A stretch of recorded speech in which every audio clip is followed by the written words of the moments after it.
First, I have some exciting news to report. Maria and Joe, whose story we have been following, had their baby just days ago.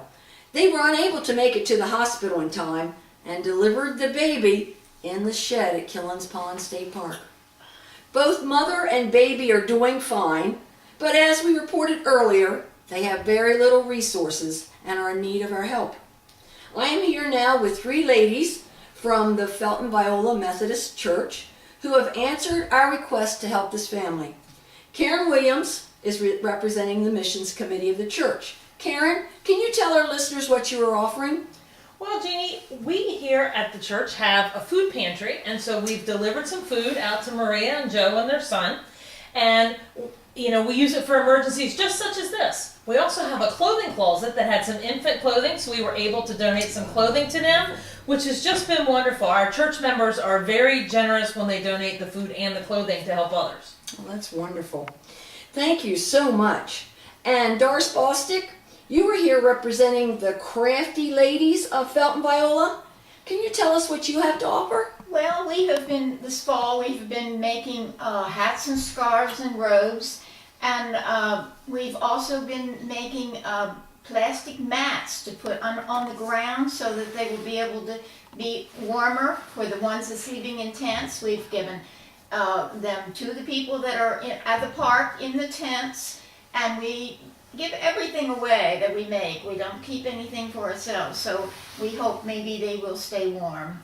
Oh, that's wonderful. That is such a great contribution. I know the families appreciate it. And lastly, Pastor Sally is here as well. Pastor, what are your thoughts on the President's idea to send families back to their roots? I think it's very important that families support each other and be able to rely on each other, that they're successful and prosperous and loving to each other. But in reality, there are many families that are struggling. Take Maria and Joe and their new baby, for instance. Why are they here? What can we learn from their story, their journey to the city of their birth, their inability to find a place to stay, the birth of their son? I really think that it reminds me of another story that is so similar. And that story had a very special meaning. And I'm wondering what this story has to tell us. Exactly. Thank you to these 3 wise ladies of the Felton Viola United Methodist Church and their contributions to those who have made this long journey to Felton to be with their families on this holiday season. This is Jeannie Calloway signing off from Felton, Delaware. Wait a minute. This reporter cannot leave so many unanswered questions.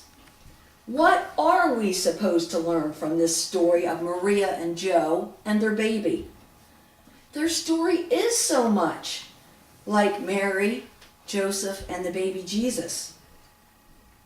I have to find the connection.